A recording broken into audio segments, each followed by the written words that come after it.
Hey Eamon, we've talked a lot about the human side of the relationship between parks and people over the last 2 episodes of this podcast. Do you think it's time to ask the parks how they feel? I think so. I mean, we should hear both sides of the story. Well, I keep hearing about your Instagram famous interview with a tree. By the way, you can see that at Park Boundaries Pod. I was pining to get to the root of the story. And maybe we'll figure out some ways humans could do better. Really, spruce up the park-people relationship. Okay, dude, you can do better than that.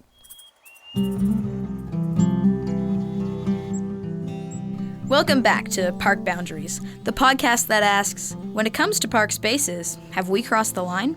Because healthy boundaries make for stronger relationships. I'm Maria Collins. And I'm Eamon Irving. We're journalism students at the University of King's College, and in this 3-part podcast, we're taking a closer look at the relationship between humans and parks. And we discovered that just like any relationship, there's give and take and ups and downs. In this episode, we're saying our vows to parks. We're in this relationship for the long run, for better or for worse. In sickness and in health. In our final 3 stories, we'll learn about how our understanding of parks is pretty self-centered, human-focused, if you will. And how, for Indigenous people, wildlife management isn't just important for conservation, but protecting culture, too.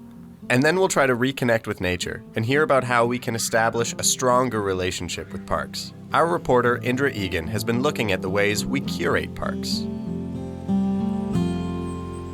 Hi, Indra. Hi, Maria. Hi, Eamon. So, Indra, what are we talking about when we say urban parks? So urban parks can include anything from a playground to the Victorian Public Gardens to even a large forested area like Point Pleasant Park in Halifax. We tend to think of urban parks as spaces to be in nature, but these parks don't necessarily reflect a natural environment because they're often highly curated. So how environmentally friendly are these urban parks? Well, we typically think of green space as being better for the environment than built space, but that's not always the case. The truth is, our way of thinking about parks is pretty human-focused. Gillian Ramsey is an environmental consultant and the Green Studies officer at Halifax's Ecology Action Centre. She says when we build or maintain parks, we often miss the point when it comes to the ecology. So we're seeing, the development and implementation of parks as being human serving first, and then, oh, isn't it nice? It's good for nature. But sometimes what that leads to is a lack of ecological connectivity. And so it might be really convenient to have a green space on plot X instead of plot Y. But ultimately, the way the watershed is moving, it needs to be on plot Y. That's better for the migration patterns. It's better for the flow of the water filtration. The plants that are living there are maybe more ecologically sensitive. So planning parks with the existing eco features and ecosystems in mind is the most important way to be environmentally friendly. So it sounds like we can be well-meaning and still really mess it up. What are some of the other problems around the way we curate parks?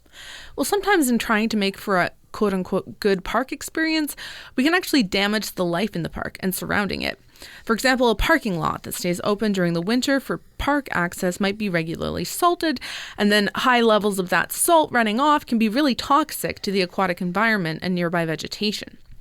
Another environmental issue in some parks is the use of pesticides to manage their lawns or ornamental plants. Specifically in Halifax, we were actually one of the first municipalities in Canada to ban the cosmetic use of pesticides on HRM land and on private lands.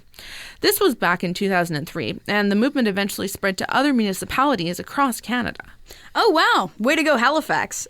How did that come about? Basically, as researchers and scientists started talking more about the risks pesticides pose to people, a movement started beyond Halifax, across Canada, and people started to say, I'd rather have some dandelions on my lawn than have my kid develop asthma. So that's an example of human health driving decision-making with a positive environmental impact. Are there any other ways we could be doing better? Yeah, and in some cases, we actually have started to do better. I talked with Karen McKendry, who's a conservation biologist. She's also the Senior Wilderness Outreach Coordinator at the Ecology Action Centre. She says too often when people try to address a problem, they go into overkill mode. Sometimes in parks, a tree comes down over a path and then a park manager takes that out, and that's understandable. You want to keep that path open, but sometimes they'll then clear additional trees along the sides of the path to not have future problems. So on the one hand, You can imagine trying to manage workload and not have more fallen trees in the future. But on the other hand, you just cleared more of the park that no longer has vegetation, and now water will move more quickly across that. And another pressure in urban parks is the introduction of invasive species. Basically any animals, insects, or plants that aren't native to the area. Karen says urban parks can be hotspots for new species coming from around the world. How's that? Well, people might try to beautify a park, maybe with an exotic ornamental shrub or tree, and might not realize that introducing non-native species could, for example, stunt the growth of plants that are native to the area. Here's Green City's officer Jillian Ramsey again.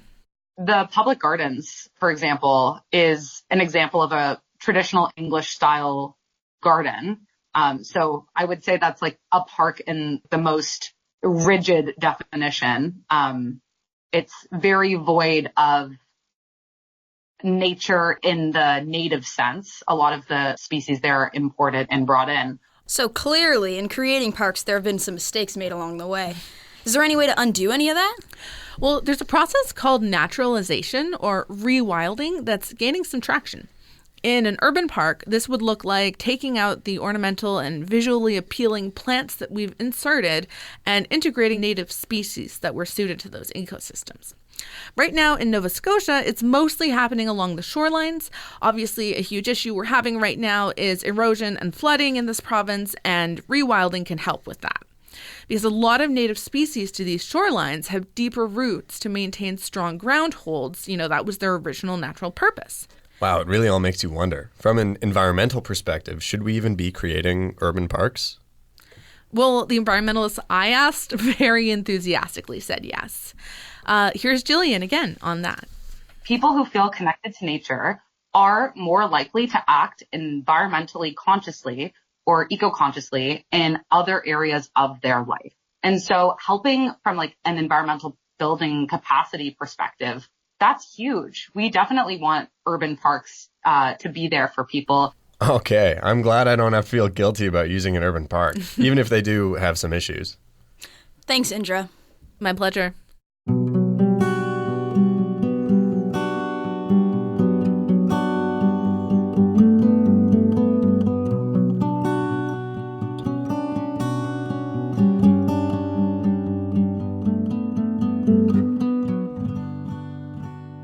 You can't talk about parks in this region without recognizing that we're living on unceded Indigenous lands. We're recording this show in Mi'kma'ki, the ancestral territory of the Mi'kmaq people. And some of those people have some lessons to share about being in relationship with the land. Jenn Waugh has been talking to some leaders in Cape Breton, or Unama'ki as the Mi'kmaq call it, about the moose hunt and how managing that population is also about carrying on traditions. Here in Cape Breton Highlands National Park, the landscape is still pristine. Rolling hills covered in untouched snow, vast expanses of boreal forest, and if you're lucky, you might see a moose. For thousands of years, long before this was a park, Mi'kmaq people hunted moose. It's a tradition that continues with moose hunting camps for Mi'kmaq youth. There will be Mi'kmaq ancient songs sang. We'll take the drums out. We'll tell the stories. That's Clifford Paul. He's Mi'kmaq. You have the crackle of the fire. You have the winds outside. You have the sounds of wildlife. And in their mind, they're hunting moose. But at the same time, they're taking in the traditional knowledge of our people. Paul has a deep interest in the Cape Breton moose population and passing on the ancient tradition. Historically, you know how the bison have been important to the survival of the Plains Indians. Paul is the moose management coordinator for the Unama'ki Institute of Natural Resources. So too has moose for us here on the East Coast. So the Mi'kmaq have a long history of hunting moose, very spiritually connected to the lands, the waters, but also connected to all that dwell upon it. It was an incredible relationship historically, and to honor the moose and to respect it so that it will continue to feed us and our families. The Unama'ki Institute works on land stewardship and treaty rights with government bodies and Mi'kmaq communities. Clifford's job is to talk to Mi'kmaq communities and leaders about moose hunting. Day to day, he's thinking about everything from education to best practices to passing down traditions. And we're at a point now where families did not get to enjoy moose this year. there's been a significant decline in Cape Breton's moose population. Every 3 years, the province and Mi'kmaq groups do an aerial survey of the moose population. In 2015, they estimated a population of more than 4,700, and then it started to fall. Last year, the estimate was just 835 moose. To be clear, that's a decline to about 1/5 in the last decade. So, the province stopped issuing hunting licenses. The Mi'kmaq have paused right-space hunting too. It's not a straightforward story. The moose here became extinct in the 1800s. Parks Canada wanted visitors to have a large mammal to see roaming the highlands, so in 1948 it introduced 18 moose to Cape Breton Highlands National Park. They were come from a ways, from Elk Island National Park in Alberta. Since then, the moose numbers descended from those 18 Albertan animals have seesawed between abundance and near extinction. The current drop? Experts say it's probably some combination of hunting, disease, or maybe changes in the ecosystem. Undoubtedly, harvest is having some impact. Other things like climate change and habitat and parasites, those kinds of things are longer term. That's Andrew Boyne. He's Director of Wildlife at the Nova Scotia Department of Natural Resources. The department's responsible for overseeing hunting and trapping in Nova Scotia and managing endangered species. To be clear, there are 2 moose hunts in Cape Breton. One's run by the province of Nova Scotia and one by the Mi'kmaq.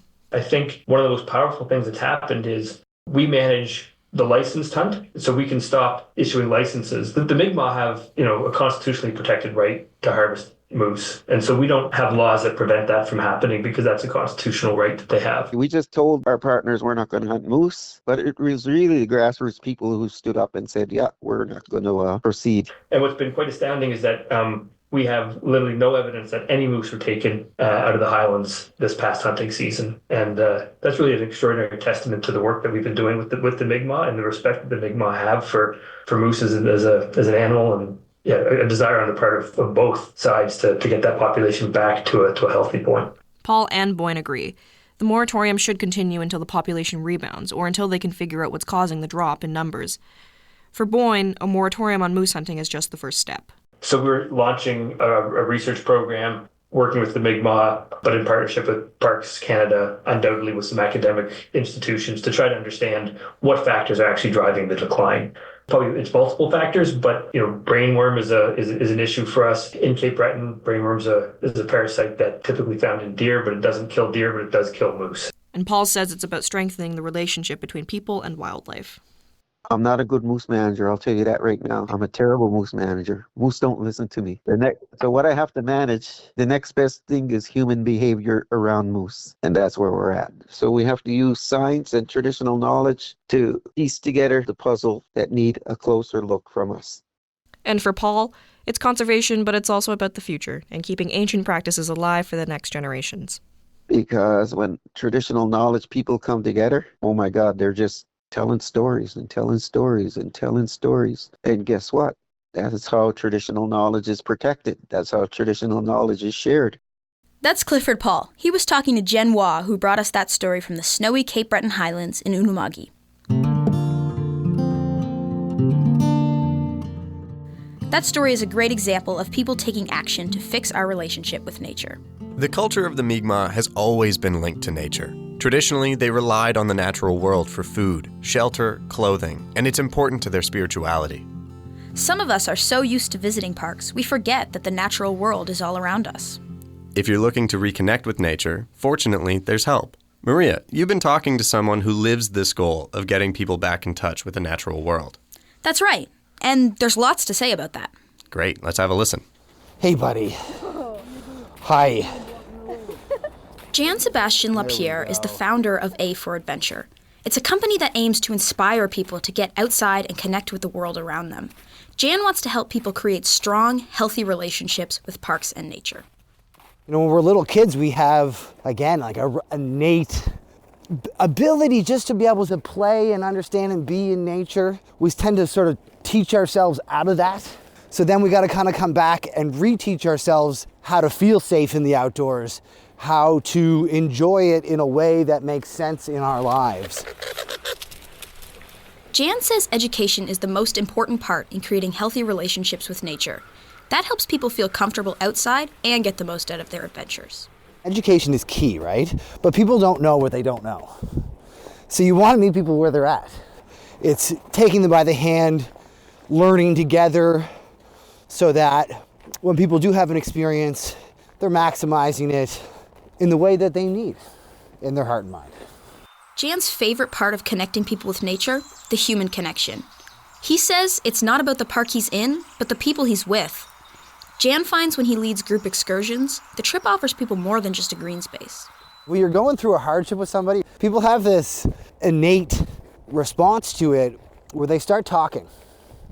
Hey, this isn't going well in my life, or I've just been through this challenge.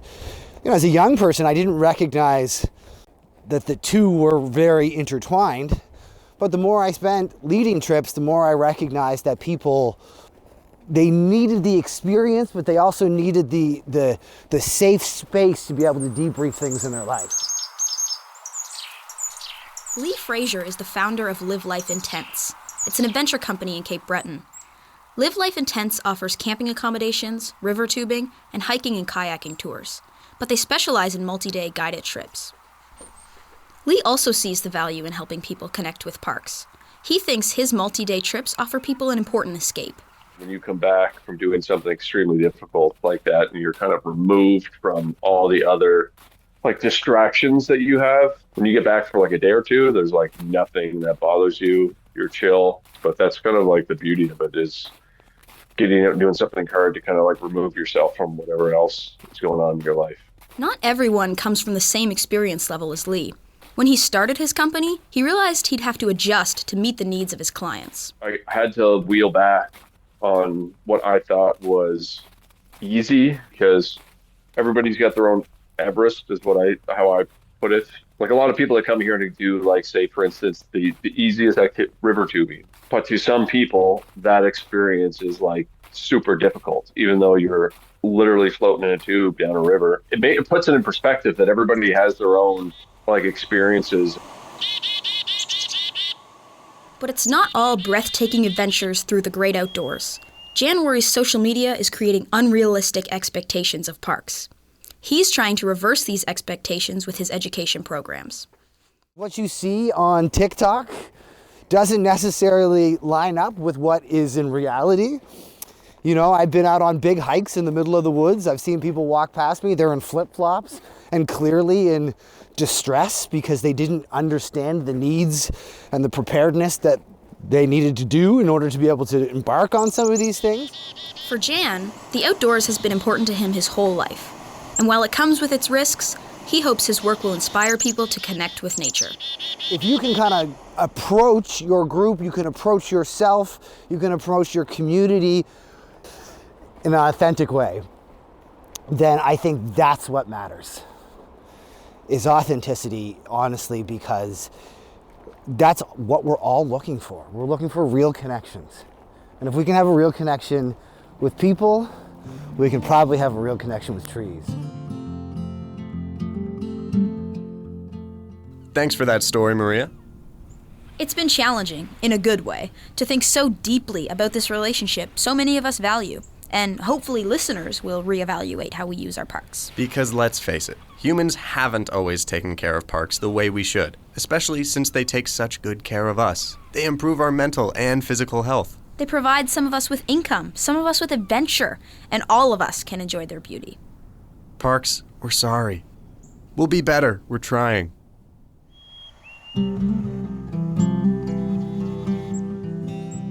This is our final episode of Park Boundaries. If you've enjoyed it, please share it.